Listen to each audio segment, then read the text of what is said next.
Yang kedua adalah jawazul isti'anati bil isyarati fil kalam kama ya'adatul Arab fi muhawarati. Jadi bolehnya untuk minta tolong ya dengan isyarah, dengan isyarat. Yang ketiga adalah ta'yin waqti sa'atil ijabati fi yaumil Jumat, yaitu ma baina julusil imam 'alal mimbar ila faraghihi minas shalah, yaitu ditentukannya waktu yang mustajabah. Ya, di antaranya adalah waktu antara duduknya imam di mimbar, duduknya khotib di mimbar, kemudian sampai selesainya pelaksanaan sholat, itu adalah termasuk waktu yang mustajabah.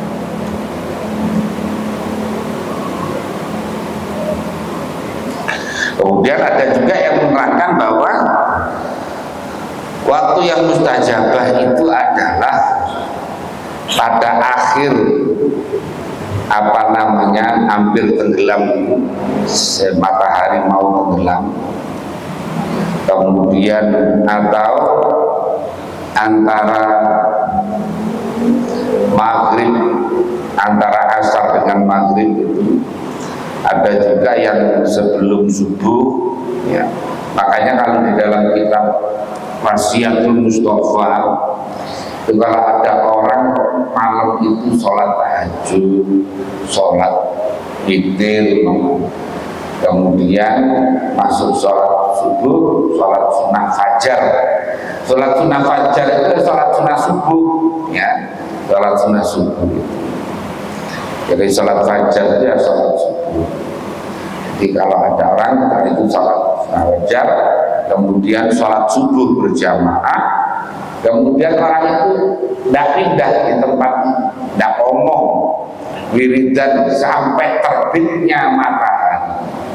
Sempat terbitnya matahari, kemudian lebih sedikit melakukan sholat ya. Sholat isyraq ya, sholat isyraq. Kalau di fikih itu memang sholat isyraq tidak ada. Kalau di dalam kitab Kifayatul Akhyar, di dalam kitab Anatul Talibin, di dalam kitab kitab-kitab fikih, sholat isyraq itu ya sholat duha. Tapi kalau orang-orang sufi itu ada di dalam kitab An-Nasa'ikhud Diniyah, ada di dalam kitab Kifayatul Aqiyah wa Minhajul Asfiya ila Tariqul Awliya, ada di dalam kitab Risalatul Mu'awanah, ada nanti di Ihya juga ada. Jadi sholat isyraq itu ya sholat yang relatif awal terbitnya matahari. Jadi ketika syuruk itu ya terbitnya matahari, lebih sedikit kemudian orang itu sholat, namanya sholat isyraq. Tapi kalau orang-orang fikih ya sama saja, isyraq sama duha sama saja. Nah, saya ini termasuk orang yang berpendapat isyraq itu sama dengan duha, makanya pernah saya sholat isyraq. Karena di fikih-fikih itu yang saya pelajari ya sholat isyraq, sholat duha, tapi sholat duha.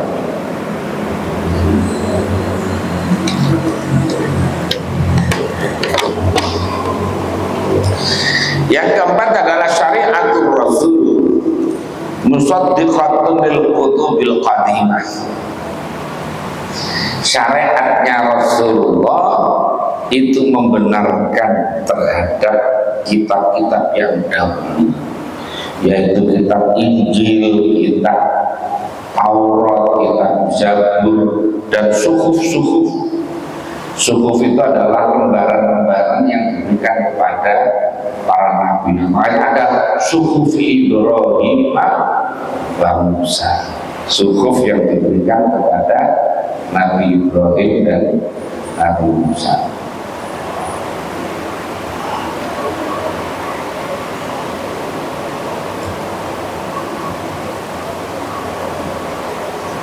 Nah, tapi begini Bapak Ibu sekalian,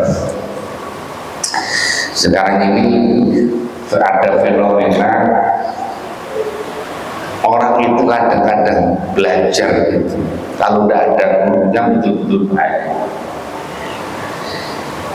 Coba nanti dicari di YouTube itu, namanya Nabila. Itu Habibah, anaknya Habib. Itu masih kecil sudah hafal baca Quran. Pernah juara MTQ nasional. Kemudian pernah mondok. Kemudian kuliahnya di UIN. Ya, kuliahnya di UIN. Lu itu bisa jadi murtad ya. Karena apa? Karena dia ini suatu saat itu belajar baca Quran itu karena nggak ngajinya itu ya apa aja, tidak ngaji tafsirnya, jadi nafsiri sendiri. Di situ ada di dalam surat Az-Zukhruf ya, bahwa Nabi Isa itu wa innahu la'ilmun lis-sa'ati. Jadi diartikan bahwa Nabi Isa itu adalah mengetahui kiamat. Nah kata itu yang menjadikan dia murtad.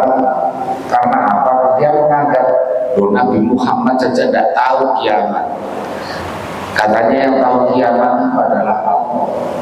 Baik Nabi Isa kok tahu, berarti dia sama dengan Allah. Begitu. Masya Allah. Hati-hati, hati-hati.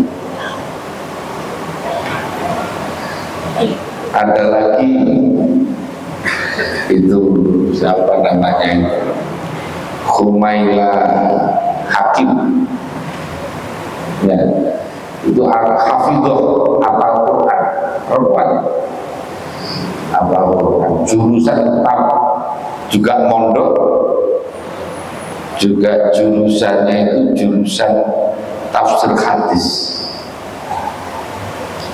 Kurang keren apa itu. Loh, sekarang itu dia menyalahkan Islam, dia sekarang itu melepas jilbabnya, pakai baju ketat yang nampak apa lutut ibunya itu. Seperti itu. Masya Allah. Jadi kita ini tidak boleh terlalu pede bahwa iman kita itu aman ya. Kita itu tidak boleh merasa kepedean bahwa Islam kita itu terjaga. Itu tadi yang hafal Quran jurusannya jurusan tafsir hadis. Tadi ada yang kecil udah hafal Quran, juara nasional baca Quran, lalu jadi murtad. Maka Masya Allah, hati-hati kita semuanya, jangan menganggap apa yang paling baik, jangan menganggap paling benar, karena tadi. Dan harus tanya, kalau tidak paham tanya sama aku. Jangan kayak itu karena tidak mau tanya, jadi diukur dengan akalnya sendiri saja. Nah, diukur dengan akalnya sendiri. Ini bahaya. Bahaya.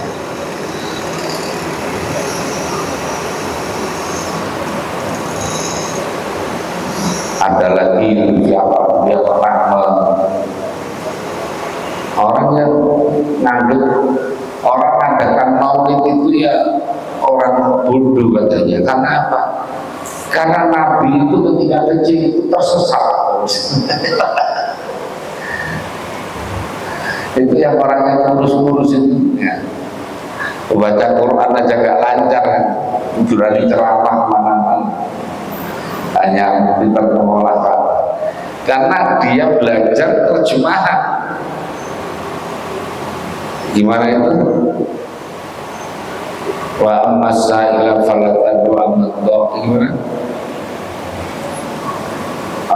Wa tuhai wa tuhawa laini idha sajjal ma'amud ta'awad wa ma'akola wa al-akhiratu khairun laka minal ula wa sawfa yubdika rabbaka fatarda ala yajidaka yatiman fa'awa wajadaka dhalan fahada. Jadi Allah menemukan Muhammad itu tersesat. Muhammad itu mungkinnya tersesat kok di maulidi ya, kok diperingati hari lahir. Mereka kurang ajar orang ini. Itu belajar dari terjemahan dan pakai guru. Ada juga yang begini, kan orang sholat itu harus baca Fatihah. Isinya Fatihah kan iya karena dua iya karena nasta'in ihdinas siratal mustaqim. Jadi katanya loh Muhammad itu kan nabinya, itu saja masih berdoa kepada Allah ihdinas siratal mustaqim, tunjukkan ke jalan yang benar. Berarti kan belum benar kok diikuti. Coba ini pakai logika begini ini orang yang bisa murtad, yang bisa murtad. Hati-hati. Nah, jadi sekarang ini udah macam-macam ya, udah macam-macam model-model orang ini. Sama dengan orang yang mau mengajarkan khilafah itu sama. Anak kecil ditanya, anak muda-muda ditanya, baik mana Al-Quran dengan Undang-Undang Dasar 45?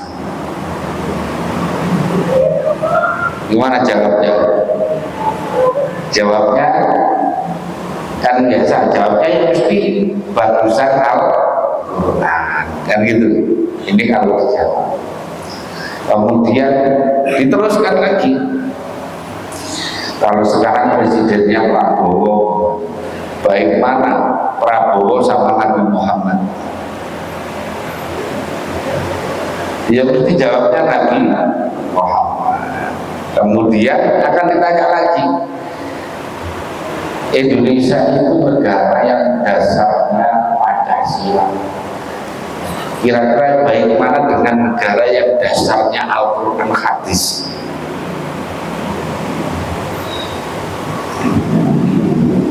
Jadi ini adalah pertanyaan menjebak.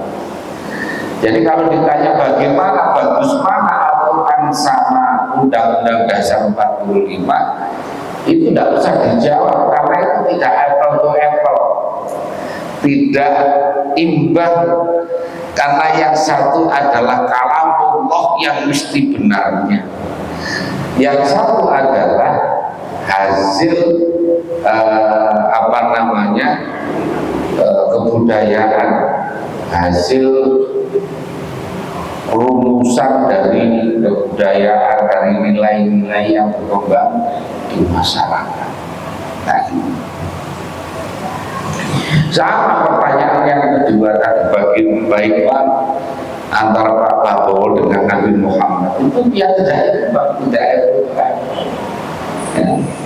Maka tidak perlu dijawab, karena intinya nanti akan menggiring orang untuk mendirikan negara Islam ya, negara Islam. Sebetulnya kalau Indonesia ini mau jadi negara Islam ya sudah awal-awal dahulu, ketika panitia 9, ada 9 orang itu, yang 8 itu muslim, yang non muslim hanya seorang. Kalau voting kan ya jelas menang 8-1. Tapi mengapa ulama-ulama dahulu tidak menjadikan negara Islam Indonesia?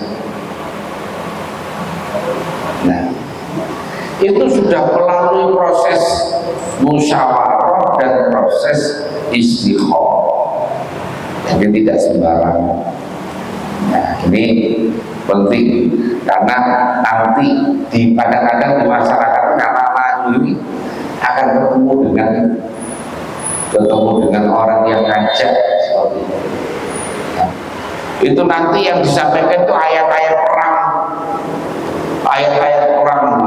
Berarti orang kalau tidak setuju dengan negara Islam itu adalah tauhid. Orang yang memimpin Indonesia, pemerintah tauhid, nanti tentara dan polisi polisi juga merupakan penolong-penolong taghut. Itu bahaya. Nah, ini apa namanya? Kalau dalam Islam bahwa kitab-kitab dulu itu adalah kitab-kitab samawi yang benar adanya. Hanya kalau dalam pandangan Islam, karena terjadi tahrif, karena terjadi perubahan-perubahan, ya, makanya kemudian menjadi tidak boleh dijadikan.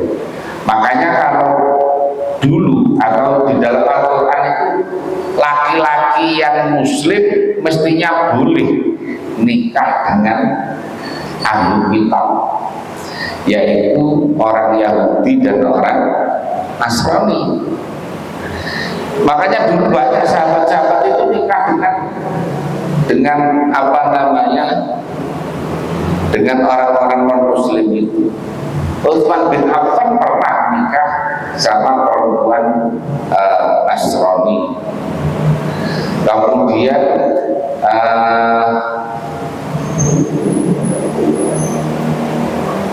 sahabat siapa lagi ya? Ada lagi Hudzaifah al-Yamani, itu juga menikah dengan orang Muslim. Kemudian banyak sahabat-sahabat yang menikah. Nah, tahun waktu itu dibolehkan karena apa? Ya karena kitabnya masih asli. Ya, kitabnya masih asli.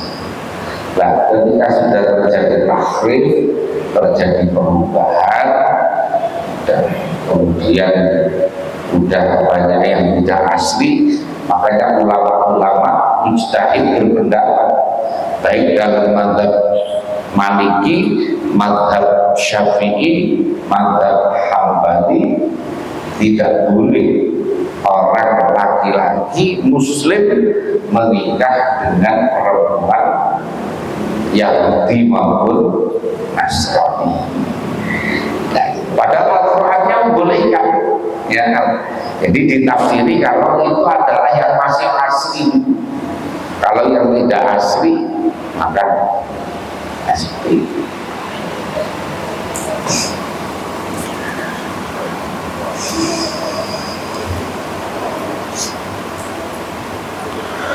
An Jabirin radhiyallahu anhu qala, berkata siapa Jabir, madat telah lewat apa as-sunnah, sunnah aturan, anna fi kulli arba'ina, sesungguhnya itu di dalam 40 orang laki-laki yang merdeka, faso'idan ke atas, jumu'atan wajib Jumat, wajib mendirikan Jumat. Rawat riwayat kepada hadis yang At-Tirmidzi bi isnadin dhaifin, dengan sanad yang dhaif.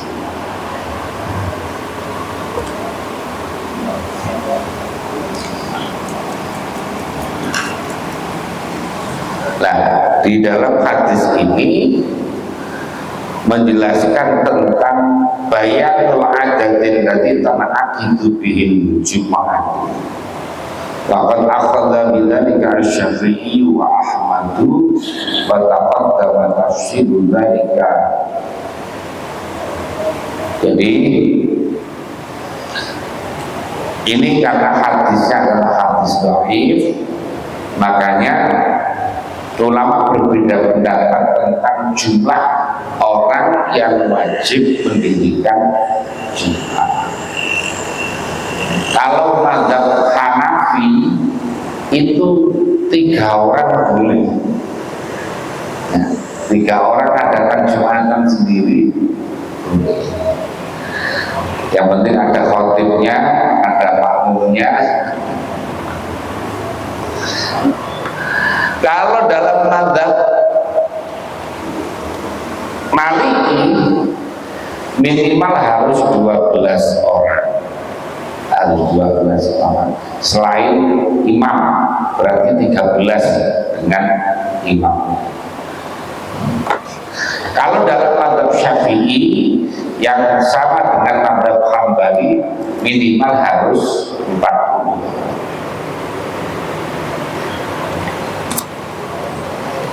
Umpamanya sekarang ada perumahan baru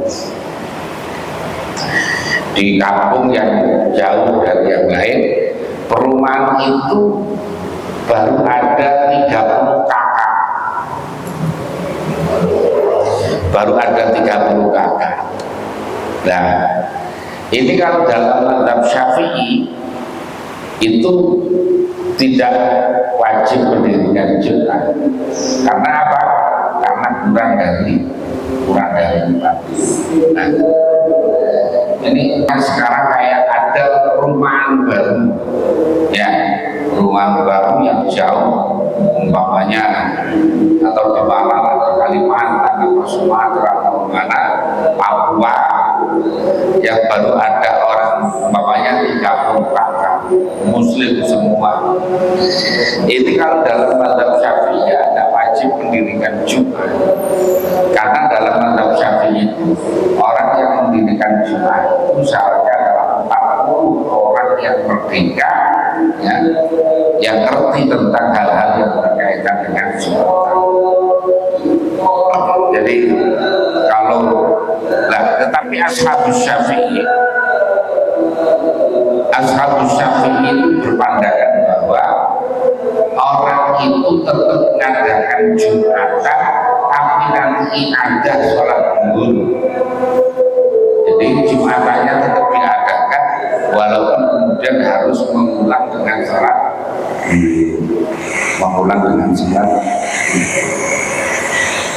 Kalau dalam mazhab Syafi'i sih banyak masalah di kantor-kantor itu, ya Jumatannya nggak sah sebetulnya.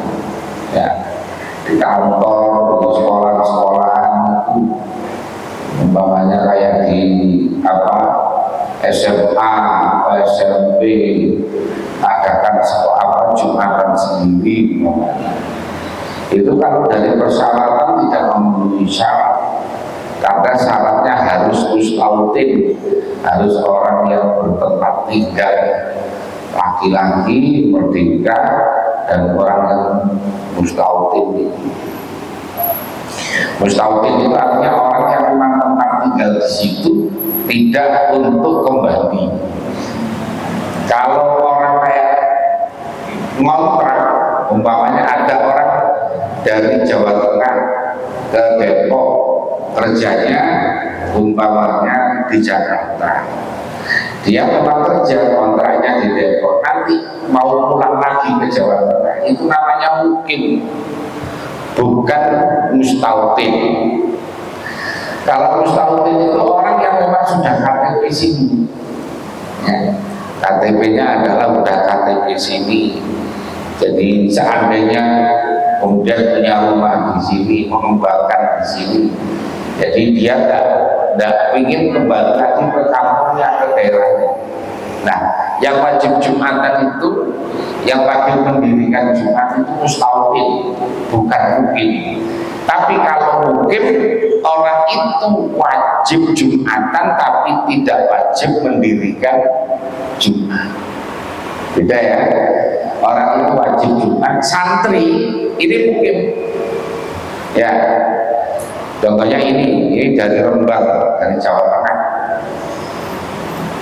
Kalau Jumatan, dia wajib Jumatan, tapi tidak dihitung dari 40. Tidak dihitung 40. Nah, jadi karena harus 40 itu orang yang mustautin. Nah,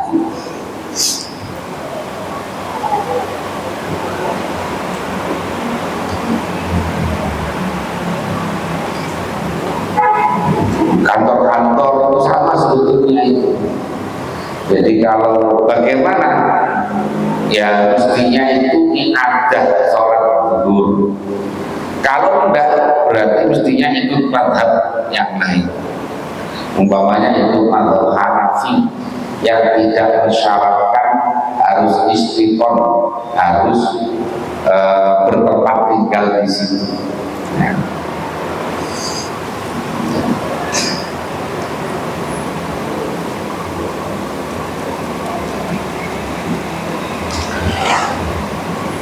Nah, an Samurah bin Jundubin, dari Samurah bin Jundub radhiyallahu anhu, anna Nabi, sesungguhnya Nabi sallallahu alaihi wasallam itu, karena ada siapa Nabi itu yastaghfir, memohonkan ampun siapa Nabi lil mukminin wal mukminat, bagi orang mukmin laki-laki dan maupun perempuan, kula Jumatin, setiap Jumat. Jadi Nabi itu memohonkan ampunan untuk umatnya kepada Allah setiap Jumat itu. Rawahu al-Bazzar bi isnadin layyin, dengan sanad yang lemah.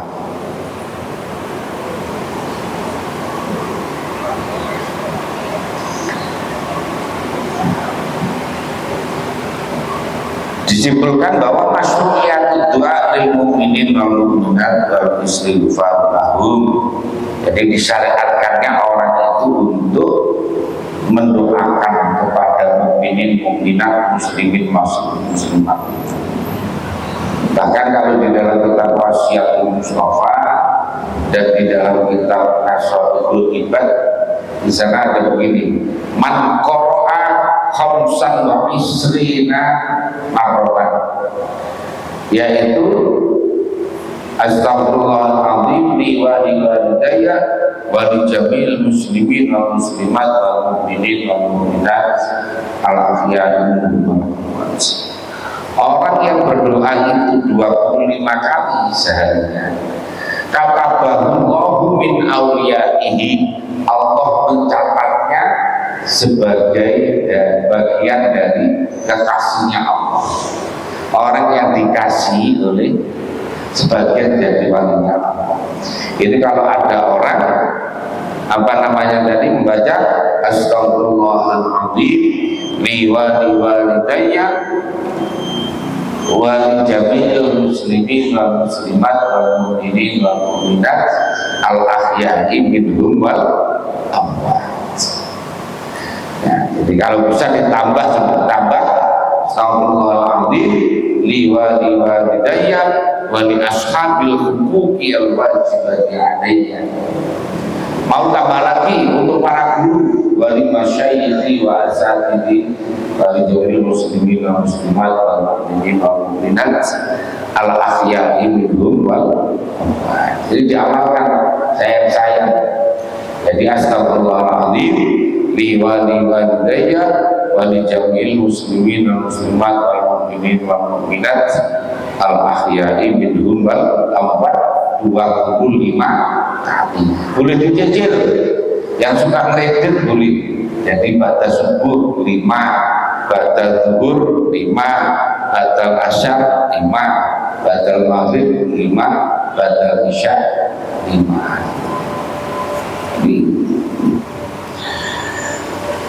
Jadi astagfirullahaladzim li walidayya wa li jami'il muslimin wal muslimat wal mu'minin wal mu'minat al ahya'i minhum wal amwat.